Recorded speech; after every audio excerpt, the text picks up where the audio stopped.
All right. Welcome to Veg Networking, a community where plant-based vegan entrepreneurs connect and collaborate. Our special guest today is the best goalie in his hockey league. He is a domestic warrior. I'm sure we'll hear more about that.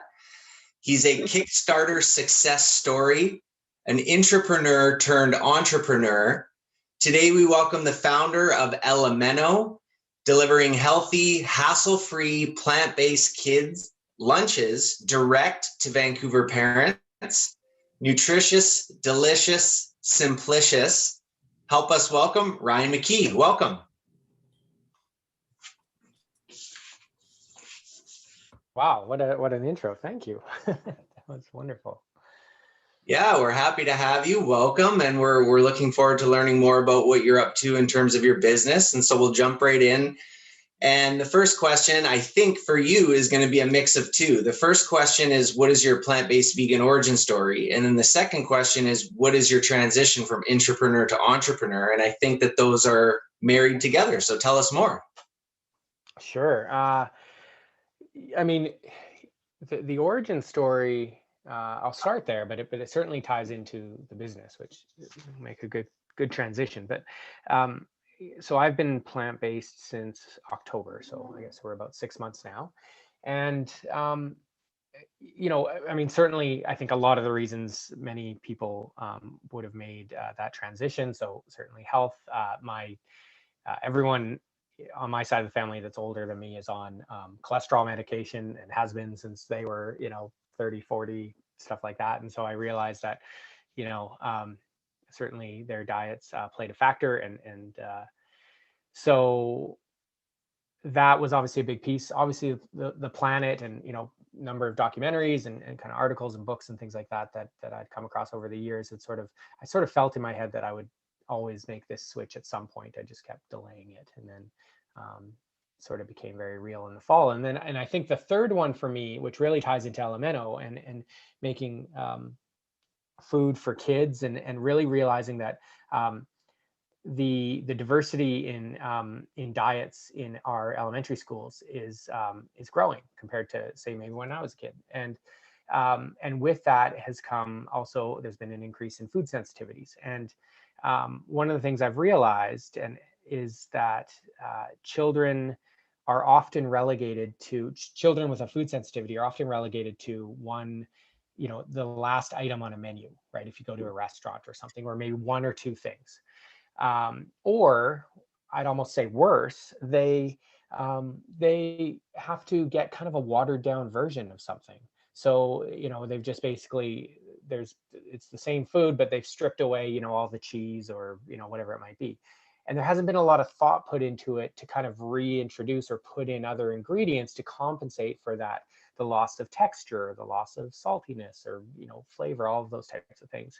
And of course, nutrients. So, that really dawned on me that if I'm going to make a kids meal program, that actually there's a real gap in providing foods that are inclusive from the start. So they're not, it's not about making a million customizations, but rather I started asking myself, well, why do we need dairy at all? Why should, what if we just don't use meat? What if we don't use these, gluten and things like that?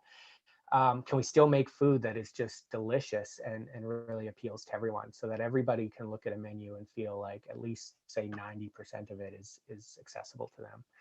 And going through that thought process, I'll come back to my plant-based journey. I realized that I don't have any food sensitivities, and I've been privileged or lucky, I suppose, that I just kind of eat whatever is in front of me and have been for my whole life. And it was that piece that really kicked me into going plant-based, that I wanted to feel what it was like to place restrictions on myself. What was it like to go shopping? What was it like to go to a restaurant? What was it like to make food and when other members of your family aren't plant-based? Would you be hungry all the time? Would you feel would you be lacking in certain nutrients? Would your bank account be suffering? Just how would this play out? I really want to understand ultimately my customers better, my kids and parents that do deal with restricted food intake in all forms. And that really kicked me in. Once it became a part of something that also made sense to my business, I was like, okay, let's do this for me personally. And then I just fell for it. I got a month in and I was like, this isn't so bad. And then I got 2 months in and I was like, I actually really enjoy this. I'm opening my eyes to so many new foods and so many other flavors that I probably only had occasionally in the past. That's amazing. Thank you so much for sharing that. Yeah, you got us all excited about how awesome and delicious the food is. So I've never heard of the word simplicious. Did you guys come up with that? So my background is in brand and marketing, and I've done a lot of slogans and logos, slogos, in my day, and so a lot of that stuff I have a lot of fun with. Even the names of some of my meals and things like that were things that I, went put my marketing hat back on and got to play with. And yeah, I just sort of landed on that one really early, and realized that although it's of course not a real word, it's a play on the word. Parents need that simplicity in their life so much. And I mean, we've seen it especially through this pandemic, that everybody's under one roof and everyone's trying to work and learn and play and eat and sleep and all this. And creating a service that provides some level of simplicity, some level of convenience for them is highly sought after right now. And speaking of a play on words, when I first came across your brand, it literally in my head, I said the letters out loud, LMNOP, and I think that's what Elemeno is, right? Yeah, that's it. I was driving with my kids and we were singing the alphabet song, and I just, sometimes you daydream as you're driving away around, and I was like, it's interesting how A, B, C, D each has its own note, and then LMNO gets like half notes, like it gets squished together, almost truncated, like as if it's its own word. I was like, oh, that's interesting. It's a word, and then I just went and sort of built off of that. So. All right, everybody. Well, you heard it here, the master of creating words. So what are some trends in your industry? You're in a really unique industry, food service specifically for kids, which isn't a trend maybe in and of itself, but on the trend note, what are you noticing? Yeah, so the first real kind of major trend that pushed me into this concept was just home, like food delivery, and home delivery in terms of groceries, in terms of meal kits, and of course just restaurant cuisine. And that there's a pretty good study out that suggests it's about anywhere between a 2.2 and a 2.6 billion dollar industry right now in Canada, with 7.7% compound annual growth. And that of course has been heightened by the pandemic, but a lot of once that habit has been put in place, it's believed that families will continue to adopt those types of behaviors where they get help with meals. And what I saw as a bit of a gap was that there wasn't really a lot out there taking care of the kids' lunch space. Even though that's a very small item on the list, it is a daily chore. And every parent I talked to said, yeah, I wake up in the morning and I've got to throw something together, or after at night when the kids are in bed and I've done the dishes, I still got one more job to do. I've got to make the lunch. And often you're limited to just what's in the fridge as opposed to what you would love to make. And so I thought, this is interesting. With a simple few taps of a phone, they can access dinner, they can access groceries, they can access a meal kit, and things like that, but they can't just get like tomorrow's lunch solved. And certainly as an early product, I'm not quite so real time, and that's a parent could like tap it on their phone and then the next day they get a lunch. But like that's a model that I may evolve into where it's actually that simplicious for them. So Yeah, totally.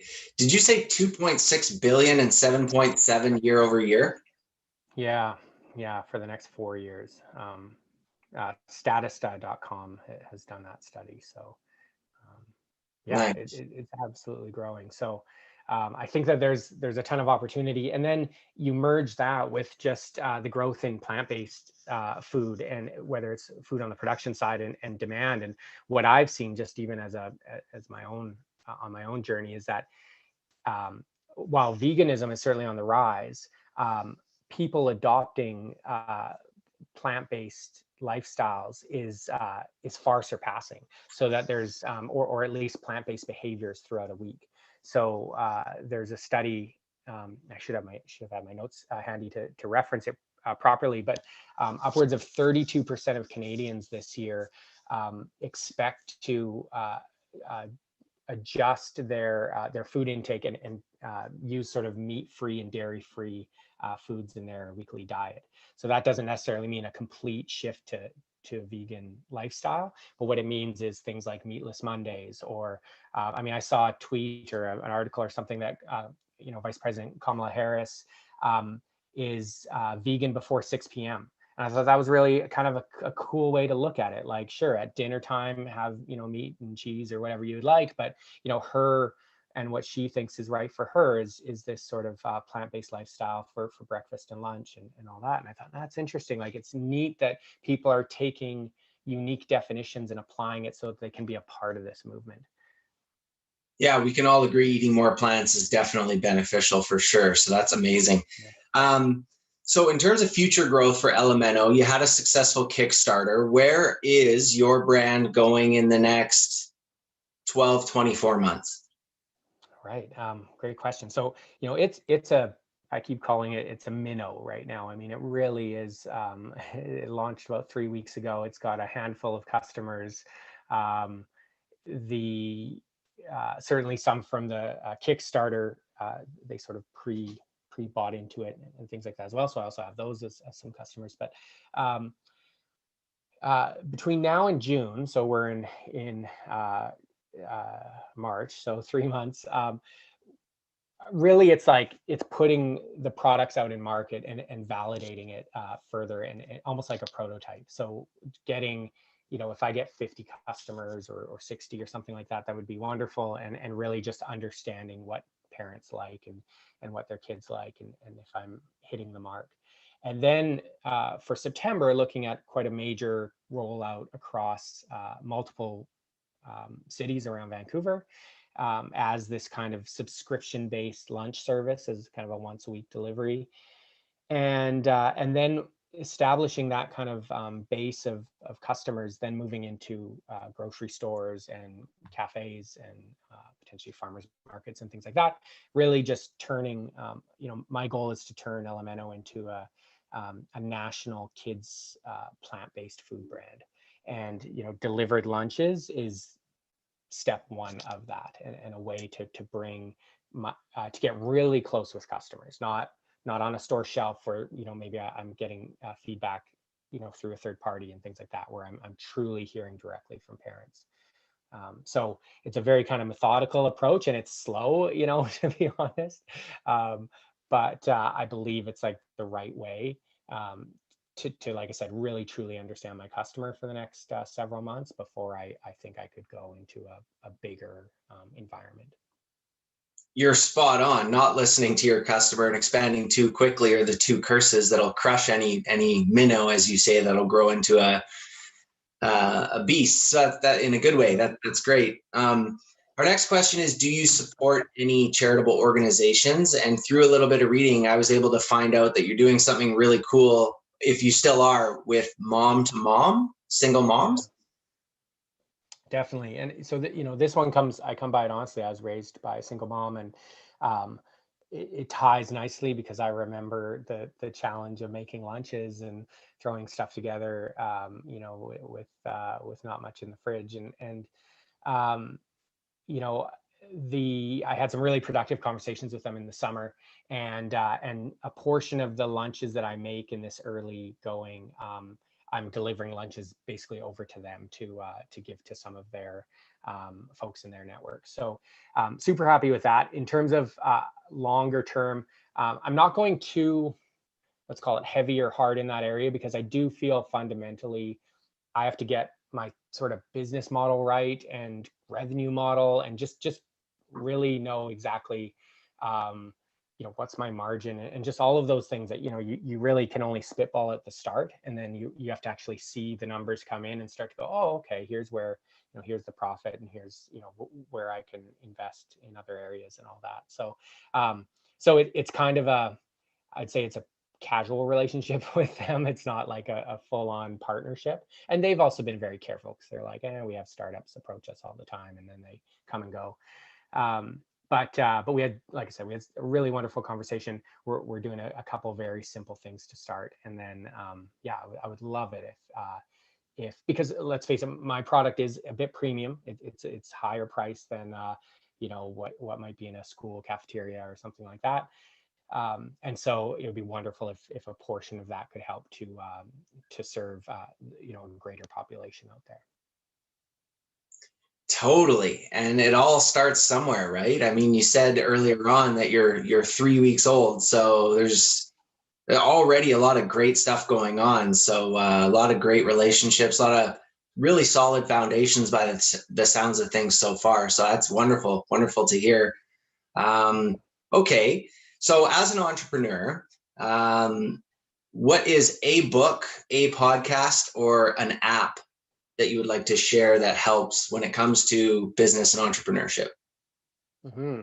I mean, certainly, I don't even know if it's so. There is a book, but really kind of a methodology, like just the lean startup kind of philosophy was something. I just finished my executive MBA at SFU last year. I graduated last spring, and one of the courses really leans on that and outlines that sort of reverse approach of, don't go and buy a building and buy a whole bunch of inventory and then, put an open sign in your window and wonder why nobody's showing up, but rather, go and get the customers first, go validate the idea, then prototype a product and learn from their feedback and grow in that regard. And I've really taken that to heart. I mean, last spring I interviewed 200 parents. Again, the Kickstarter helped to validate things. I've been testing my meals since December with about 20-25 parents. And frankly, these first 3 weeks are like tests as well. I'm just basically asking them, what they liked and don't like, and all of that. And so that kind of lean methodology, or that way of starting a business where, you're not taking on a significant amount of investment up front, you're not taking on risk, and it's more than just financial risk that methodology is speaking to. It's also an admission that you don't know all the things you don't know, and there's a massive learning curve coming your way.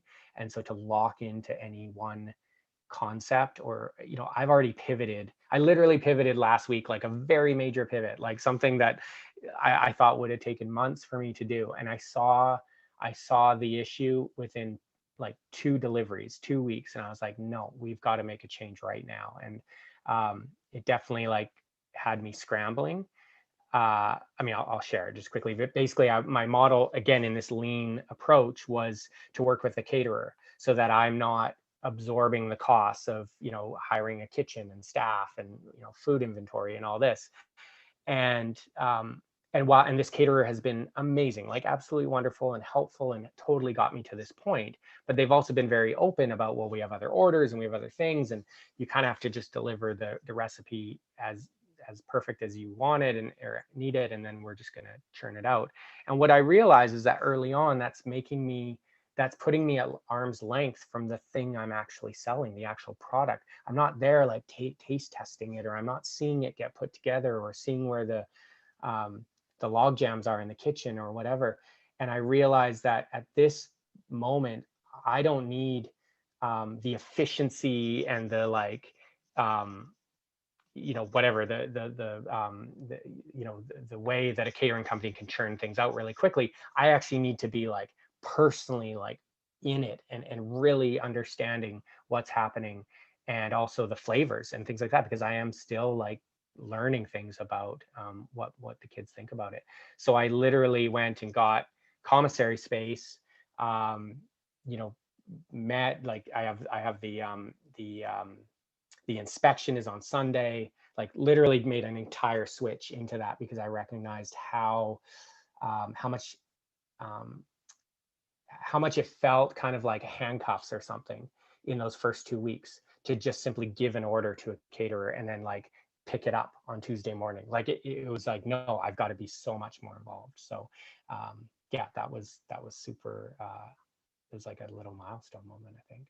No, congrats. That's amazing. Having the humility to make the pivot, right? It's one thing to think about the pivot and a whole nother thing to actually have the faith to follow through with it. So that's great.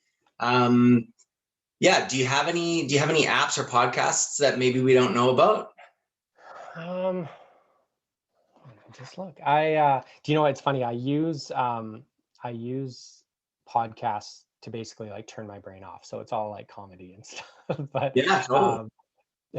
so like Smart List, which is with Jason Bateman and Will Arnett and Sean Hayes and Conan O'Brien and Needs a Friend and things like that. But let me find the last one. Yeah, Masters of Scale with Reid Hoffman is really great.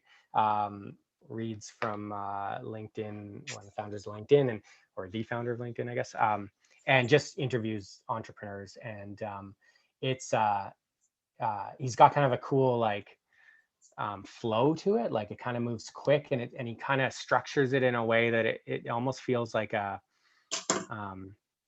bit of like a novel. Like every episode is like, there's kind of like an arc, like there's a like, oh no, what's going to happen? And then like they go to commercial basically, and then they come back and they hear from the founder or the entrepreneur of how they solve this issue. So it's kind of fun. It's a really nice listen. Very cool. Masters of Scale, Lee Hoffman. Yeah.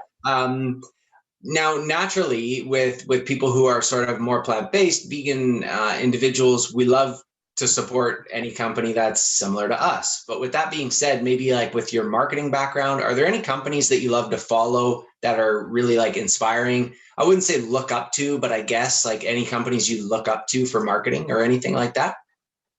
Yeah, I mean, I think there's two things. So my whole background was in the sports industry. So I started at the Vancouver Canucks. I went to the Vancouver Whitecaps, and I went down to Australia and worked in Australian football for 5 years. And then I came home and I worked for Mount Equipment Co-op for 4 years or so as well. So, and those brands, I mean, the one thing that I love and can reminisce on in terms of working in the sports and outdoor industry is just that feeling of love and devotion that people have for those brands. I mean, Mech's gone through some really difficult struggles this last year, and so that's probably shifting. But certainly, like from over the course of its 48-year history, certainly sports teams, people live and die by them, by every win and loss, and I feel like by going through a career in that space, I learned about passion and love. I feel like I have like a PhD in fan loyalty or something. People don't love photocopiers or whatever. Maybe some people do. I shouldn't say that. But people love their local sports team, or they love their hobby or their physical activity outdoors or whatever. And I know that there's a ton of certainly teams and brands and stuff like that in those spaces that I've looked up to throughout my career, and really appreciate how or have felt, or at least attempted to try and pull those learnings into like an entirely new industry for me, which is the food industry, and try and at every juncture create lovable products, lovable names, things that become an indelible part of a family's conversation. So, while recipes, for example, can be borrowed and copied, and you can Google them and all these things, they're not really ownable in any way. The name you put behind it is ownable. The kind of branding, the look and the feel, the way you present it in a package is ultimately equitable, and is a way that you can build that brand value. And that's the type of thing that I learned very much in the sports industry, and have tried to apply here. Very, very, very great. Amazing. So we're already at the 8 of 8 question here, and it's always prefaced by, we know you're humble, You've been great. You've dropped a lot of knowledge already and little tidbits here and there. But with all that being said, is there any advice that you want to leave those of us who are listening and will be listening afterwards? Yeah, and I think where the angle that, or the learning that I've had, so I would say I'm like mid-career. I had about a 17 or 18-year career in the sports industry, and for entrepreneurs that make that kind of mid-career pivot, I think one of the hardest things, there's a lot of literature around fear of failure and getting over that and things like that. And it is absolutely valid and everything. But to me, at least, and maybe to others, the bigger hurdle is, or has been, the fear of of looking dumb, frankly. And this notion that, like I said, 17, 18 years in the sports industry, if you'd worked in a certain industry, you'd probably feel like you kind of know it all, or at least know most things. Like, you're not making mistakes every day. You're making maybe a mistake a month or every couple of weeks. Like, you're kind of, you're sort of in your role, and you know exactly what you're doing. And then to move into entrepreneurship, and especially a new industry like I've done, where you truly are like making mistakes almost daily at times, weekly certainly, and you also have to show up and ask really dumb questions and feel really dumb. I've had calls with people in the industry. Some have been absolutely wonderful and gracious, and given me time, and I'm so thankful. And I've had other calls where it felt really, really uncomfortable. I felt really dumb. I kind of got lectured a bit, or I got sort of told how, this isn't going to work, or, you don't know what you're doing, or whatever. And there's a huge amount of like swallowing your pride and being able and willing to look a bit foolish. And I think that if you're 19, starting something, you can probably accept that space. I don't know. It was a long time ago for me.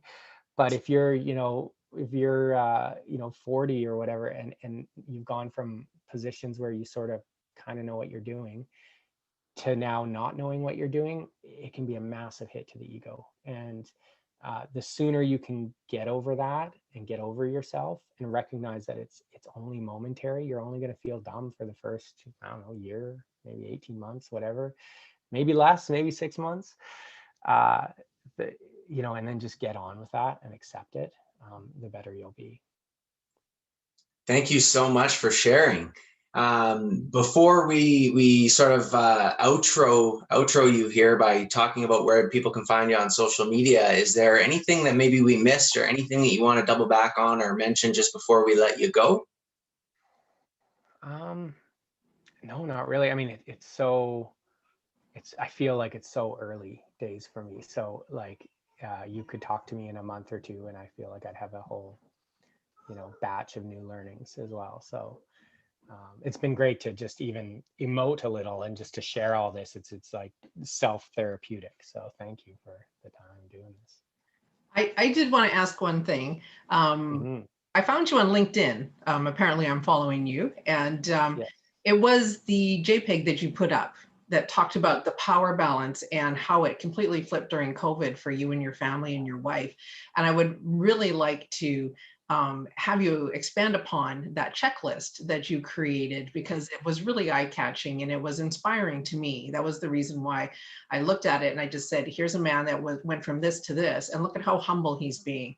And that's why we reached out. So I would love for you to talk a little bit more about that dynamic and what it was like, with the family and with COVID, and just sort of how, like the pre-days before Elemeno, just sort of what was happening. Yeah, totally. And so, in all transparency, so I was let go from MEC basically about a year ago, right around now. And I knew I was kind of wanting to jump into an entrepreneurial venture anyway. So I wasn't too upset about that. I was kind of like, okay, this is the sign for me to get going. And then of course the pandemic and all this stuff.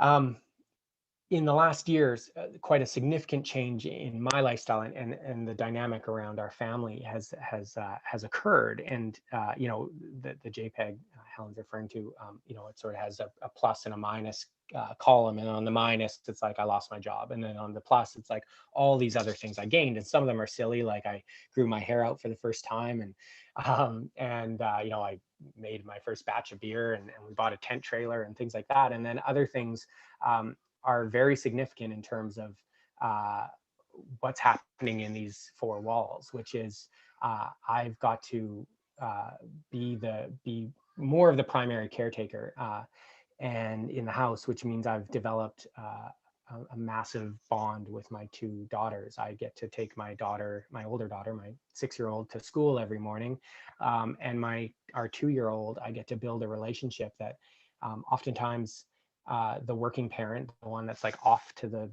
office or whatever, doesn't get to do during those toddler years, and the one that sort of chooses to stay at home really builds that bond. So, you know, in that regard, while yeah, there was definitely times that I'm like, there was definitely in the first month or two where I felt like if I wasn't putting in 8 hours of work in a day, I felt like it was a failure of a day. And it took me a while to realize that, well, you know, 2 hours is okay. You know, as long as you tick some things off your checklist.